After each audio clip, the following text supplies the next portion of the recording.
think I've said everything I need to say about Destiny 2 until something actually changes and I have a reason to play it again. So today, we're going to be talking about how and why Dead Cells is the most fun I've had with a new game's combat system in a good long while.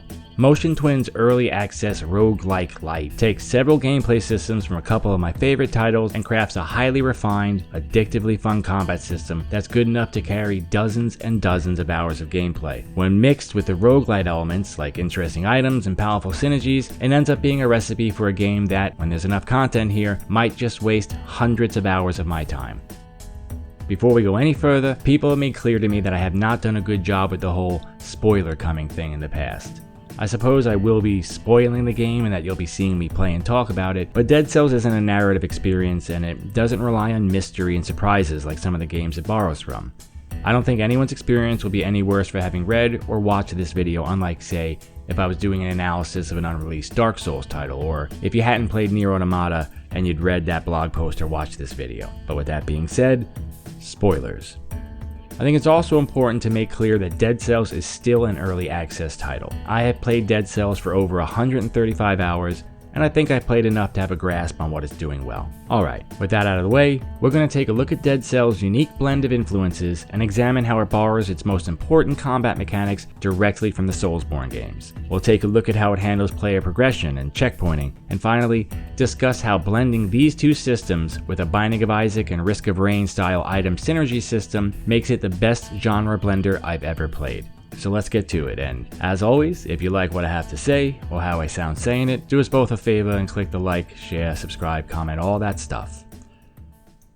What makes a combat system fun? In general, real-time combat systems in games are exactly what they've always been. You attempt to do damage while avoiding damage yourself.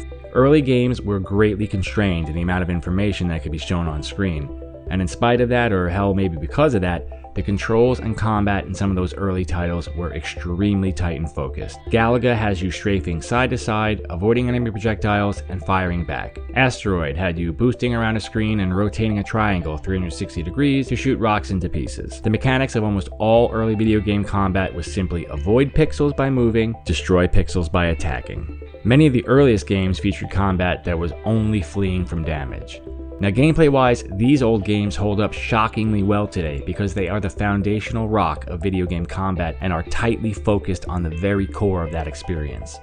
In fact, those foundations hold up far better than the combat in the early 3D console games. All games that feature a real-time combat system from the earliest games to today have avoiding damage and doing damage as the core mechanical systems.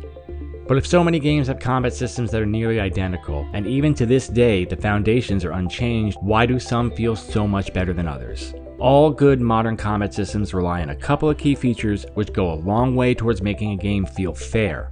One of the most overlooked is intuitive player feedback. When the player takes damage, a game needs to give satisfying feedback to the player. Some modern games still inexplicably struggle with this or don't realize how important it is, but a lack of feedback is a recipe for an extremely frustrating experience. One of my main criticisms of the gameplay in Wolfenstein 2 was just how bad that game was at communicating information to the player. Deaths felt fast, cheap, and sometimes arbitrary because the player never has a good feel on how much damage they're taking.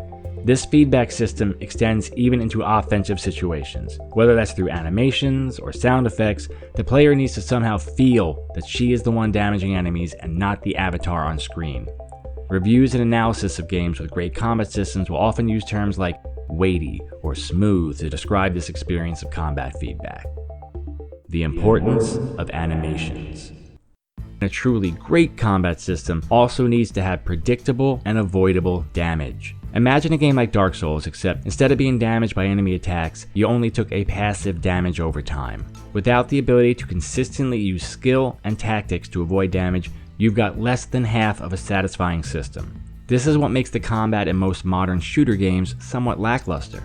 In an effort at simulating realism, most modern shooters use hit-scan weapons, with enemies that have varying degrees of accuracy based on difficulty setting. This means the player cannot mitigate damage in any way other than simply breaking line of sight with the enemies. This, in a way, is a step back to the beginning of games. A Call of Duty game is using the same damage mitigation system as Pac-Man. As such, the average modern shooter has you stationary behind a rock or a piece of cover, standing up, shooting enemies until you've taken so much damage you need to crouch back behind the rock again and wait for your health to regenerate. The player has almost no tools at their disposal beyond shoot and hide, which can lead to the game feeling like it's on rails. There's one way and only one way to solve a combat situation.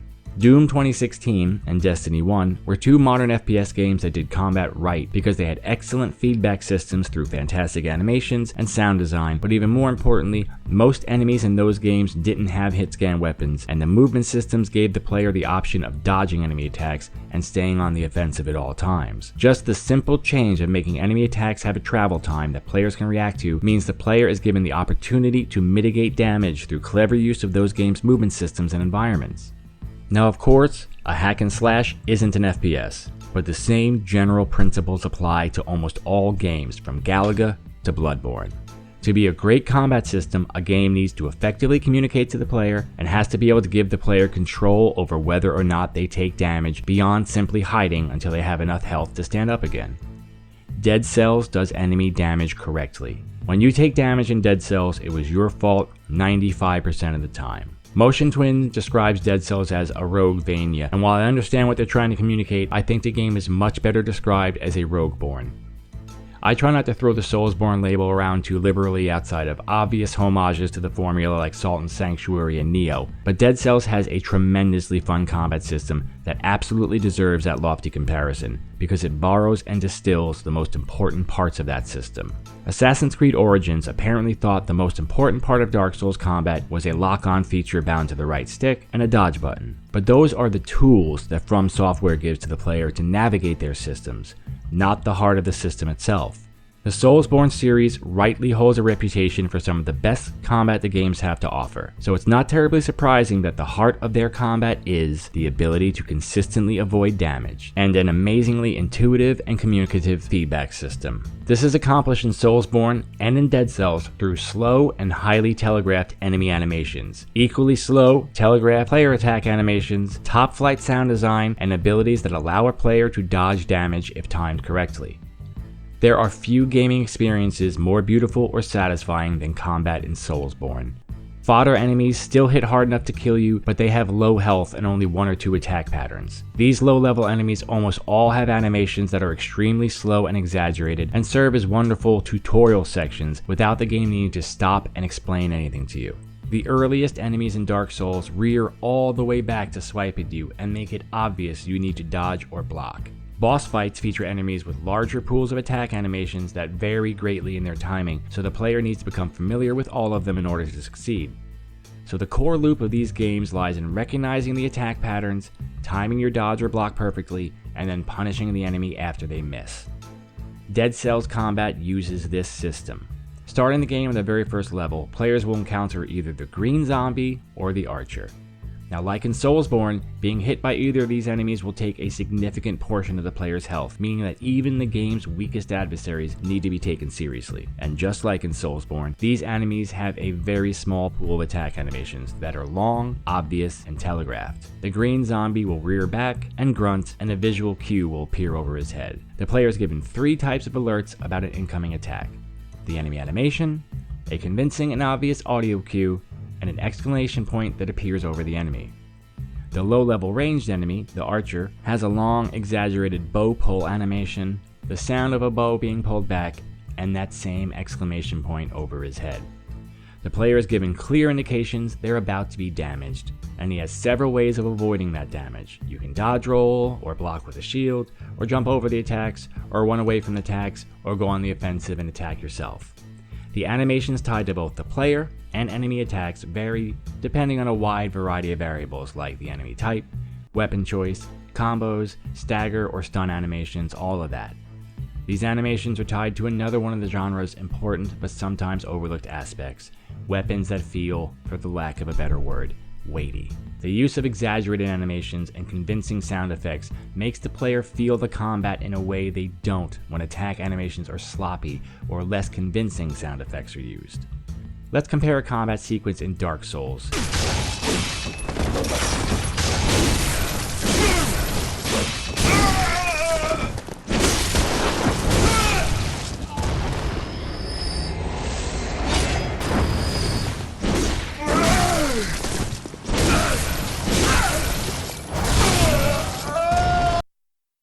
combat sequence in Assassin's Creed Origins.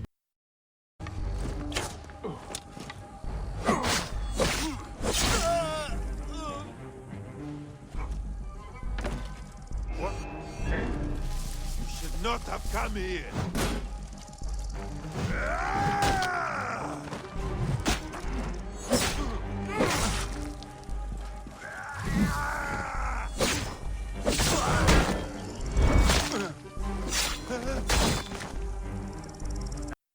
Now, mechanically, these are remarkably similar. Much more similar, in fact, than Dead Cells and Dark Souls are.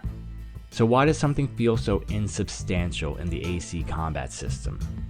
It's all tied to providing convincing player feedback through animations and sound design. And finally, the combat relies on items and weapons that are different enough that they change the way you play, allowing for the possibility of getting a dramatically different experience simply by switching to a different weapon. Imagine playing Dark Souls if there was only one straight sword and one shield available, and you had to go through the entire game that way. Now, the combat would still be fun, but it would grow stale at some point. The huge array of weapon movesets allows for many different styles of play in each playthrough and gives those games much of their replayability. Dark Souls is a hell of a lot more than just its combat system. The world and level design, music, art direction, graphics, Dark Souls does an awful lot right. But the success of Nioh shows that even without all those other things, the combat alone is enough to carry the game. This basic combat formula has carried Soulsborne through 5 games, and it's still good enough that I will take 25 more. And this basic combat formula has had me play over 130 hours of an early access game. Dead Cells does its combat right. Character and level progression. We've gone over how Dead Cells borrows heavily from the Soulsborne genre in its combat design, but there's something else that Dead Cells has in common with the experience of playing a Soulsborne. Character progression is tied to exploration, and the player has only a very limited amount of healing items that can't be refilled until a checkpoint has been reached. Let's imagine a small change in the design of Dark Souls again. What if the player didn't have Estus flasks or blood vials for healing, but instead their health bar was longer and represented their total maximum health? That takes a huge part of the game away, doesn't it? In Dead Cells, like Dark Souls, deciding when to heal is a game within the game. Players need to efficiently manage their healing items to get the most possible health out of a level. Not only must the player manage when it's most efficient to heal, they need to decide when it is safe to heal. Dead Cells uses an exaggerated healing animation. If the player is hit before the animation completes and the healing begins, he's dead.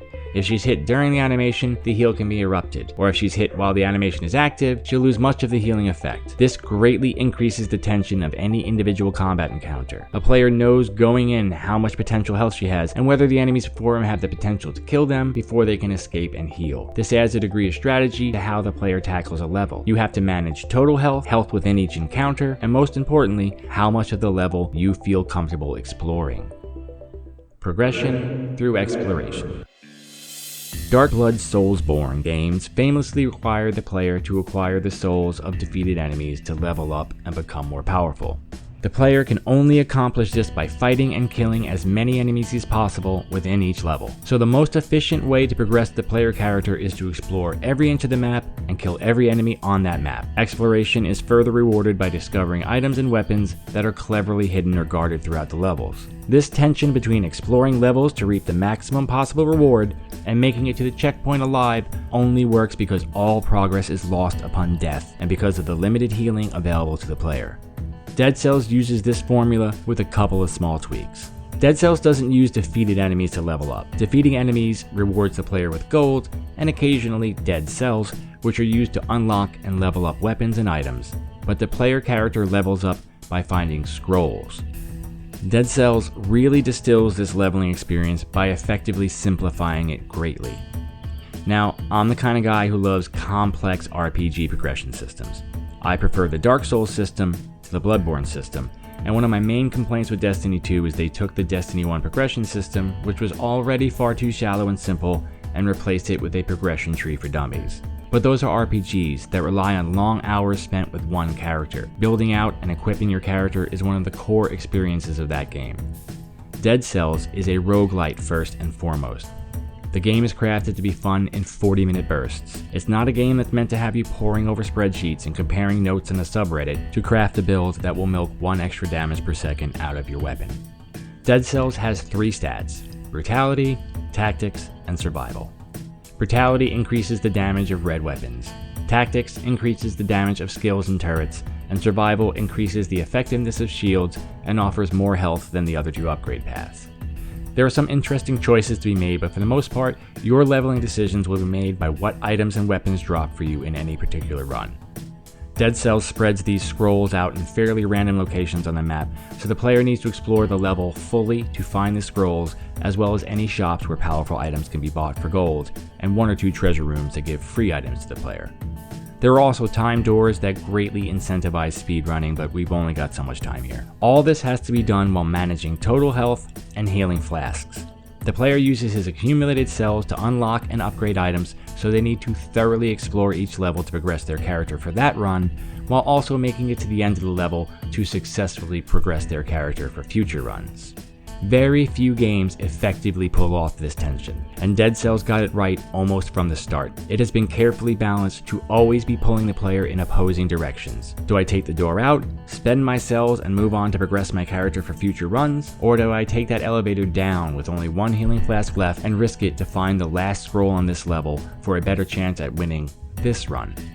This tension and decision making is core to the experience and means the game rarely gets stale. The Dark Souls experience at its most fundamental is about interesting combat and the tension of whether or not to rest at a checkpoint and level up or press on for more souls. Dead Cells has been designed to provide this same experience except in 40-minute bursts of a 2D side-scrolling roguelike. Unlocking and leveling items and weapons is one of the most important things a player can do, as the more an item's upgraded, the greater possibilities for game-breaking synergies arise. And it's those game-breaking synergies that remind me of one of my other favorite games in recent history, The Binding of Isaac. I have played The Binding of Isaac for over 550 hours across 3 platforms, and while I think it's on a very short list of the greatest games ever made, its combat is a totally different thing than Dark Souls. You don't have any dodge options in Isaac, making it much closer to the pure old school style combat where you simply avoid attacks. I mean, there's a bit more to it, as you can bait enemies into moving and attacking in ways that work for you, but it doesn't have any of the depth of a Soulsborne combat system. I don't think it's at all controversial to say that the most important aspect of Isaac's success was the synergistic possibilities offered by its tremendous amount of items. Isaac is a completely different game playing with only the base tiers of a character. In fact, the game is much, much less fun like that.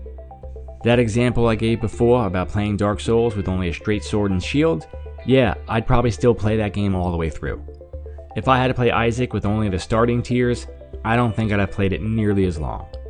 If Isaac only had those base tiers, it wouldn't even be the best roguelike of the last 5 years, because Nuclear Throne and Enter the Gungeon have better, more responsive base combat systems than Isaac.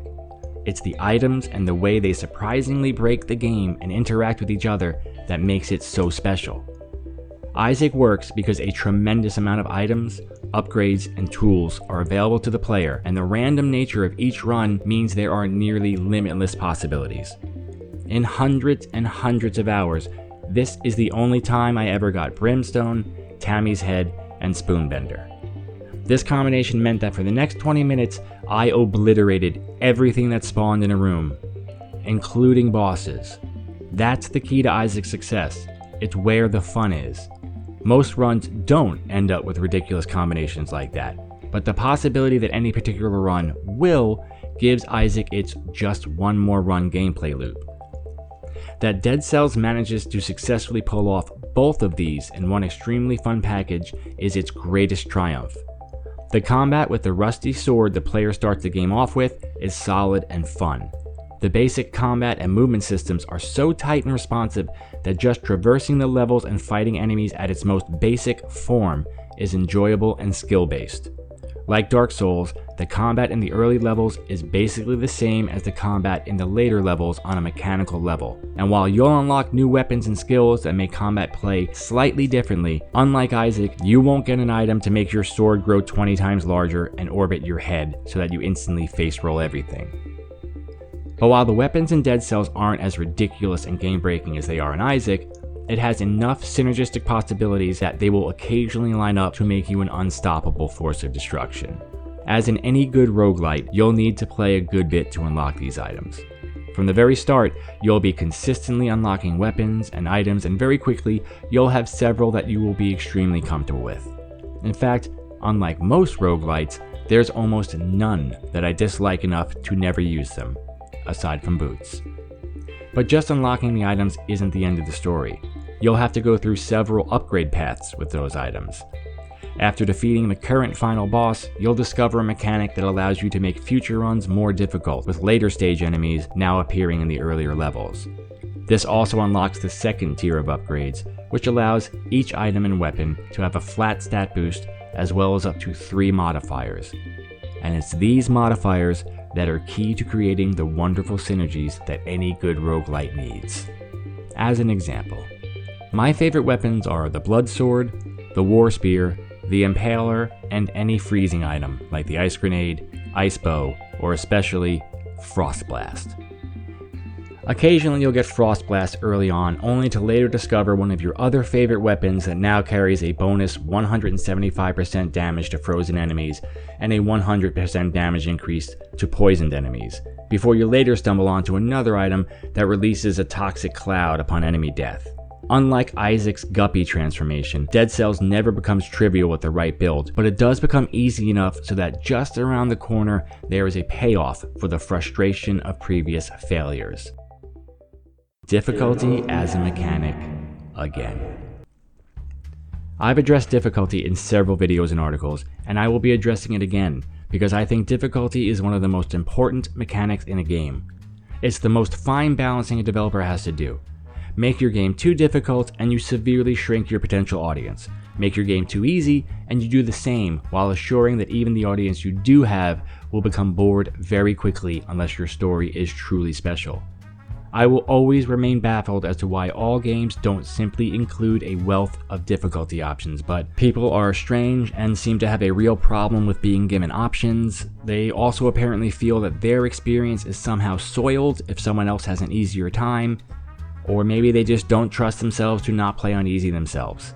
Whatever, either way, outside of the easiest and most obvious solution of offering difficulty tiers, games often have to either decide they'll just live with the small audience they have, or be clever about throwing the player enough bones so they don't quit. Dead Cells handles this like Isaac does, which is to say, very, very well. The game is carefully balanced with enemies on each level scaling up as you level up, so you're never ridiculously overpowered. But it has enough powerful items and modifiers that every so often a player, if smart about his money and paying attention, will run into an extremely powerful combination that allows him or her to relax, enjoy the game, and let off the tension of failure. This is what Cuphead didn't do. The game was gorgeous, and everything about it was tight. It was always fair when you were damaged. But the difficulty was so high, it required a level of time investment I just couldn't sustain. By the third boss of the last island, I was drained and had no desire to keep playing.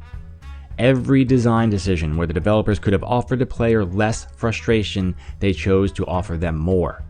Cuphead gives you almost 0 iframes after damage, whereas Dead Cells will give you a couple of seconds to recover and continue playing.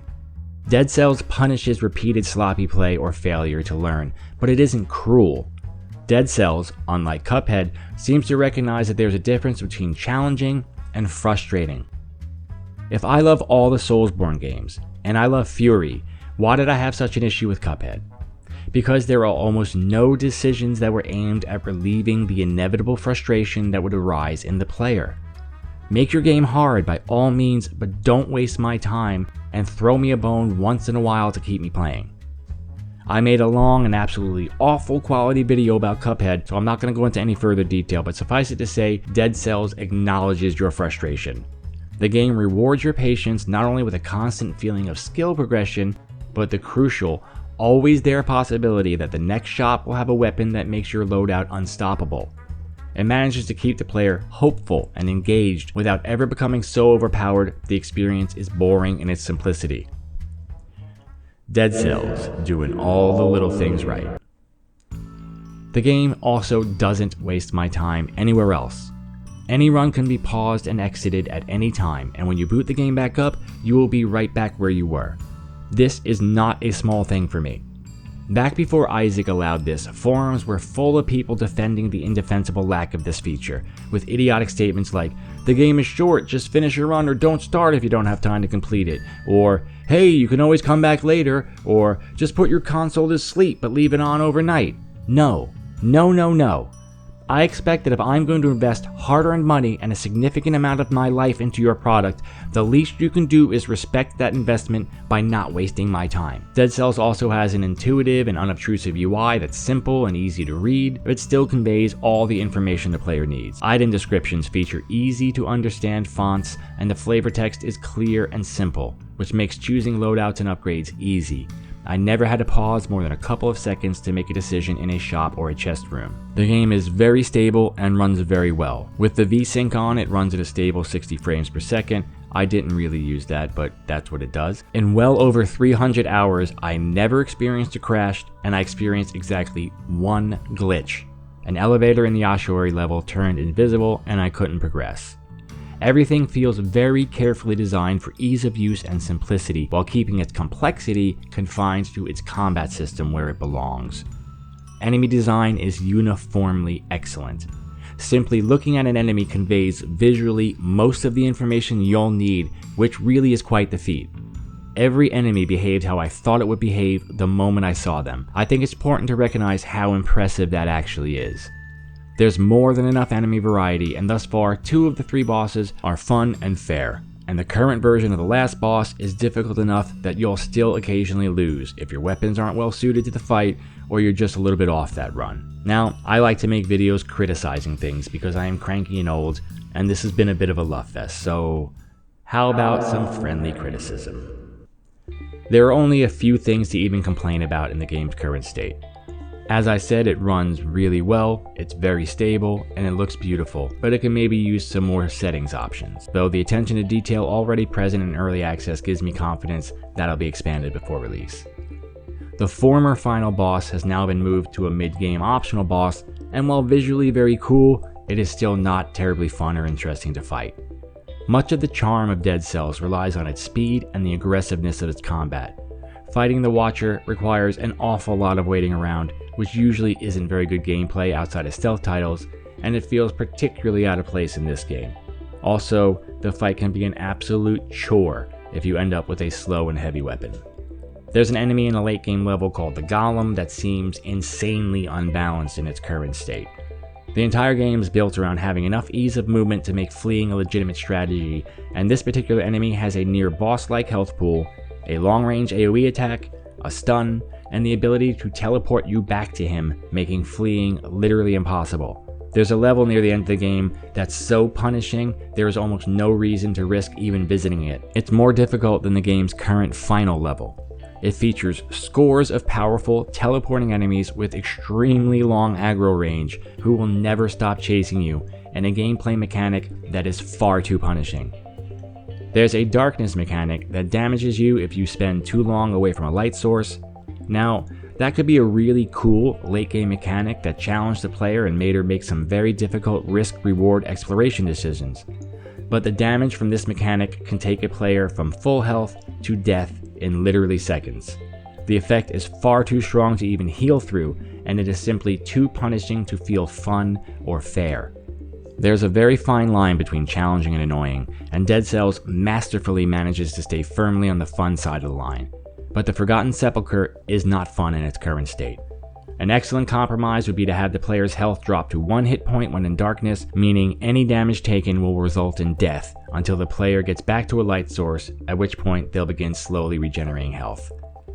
Dead Cells ramps up difficulty by occasionally throwing hordes of enemies at you, and the fights against elite enemies can end up with so much clutter on the screen that it's suddenly less about the deliberate skill-based combat and more about burning down a bunch of enemies by mashing dodge and attack and hoping you kill it before something in the incomprehensible mess of pixels kills you. The current final boss, the Assassin, can occasionally lock you into a distinctly unfun, stunned until death combo, which are amongst the most frustrating deaths in any game. And that's it. Writing this section really drives home how great the game is in its current build, and that you have to really go fishing for things to nitpick on. For an early access title, it is remarkably polished, stable, and balanced. These were all minor quibbles, and honestly, they feel silly to dwell on. Even if none of these things are changed, I will still be regularly playing this game. Dead Cells, by the developer's own admission, isn't close to being finished, which is amazing because what's there right now is excellent value. There are already 14 levels, though you'll only end up seeing about 7 per run, and 3 bosses, though you will only fight about 2 per run. And each run can take more than 30 minutes, so I'm not sure how much more it really needs. If nothing else was done, it would be an excellent game, and each update that's come down has improved and changed the game for the better in my opinion. I'm curious to know how much further Motion Twin plans on going with it. If this game doubled in size from here, it'd probably be an all-time classic. If they polish it up, add 2 more bosses and 3 more levels, it's one of the best games in recent memory. And if it stays exactly like it is, it's something I am comfortable recommending to everyone who is willing to listen. A game that manages not only to artfully blend 2 of my favorite genres, but also recognizes and borrows only the most important aspect of those genres is a masterpiece in the making. Alright, thanks. I would hold you in the highest regard if you checked out my other videos. And if you do that, I would be ever so happy if you liked, shared, and subscribed. And if you do all that, I might just be so bold as to request this next dance. The band is playing our song.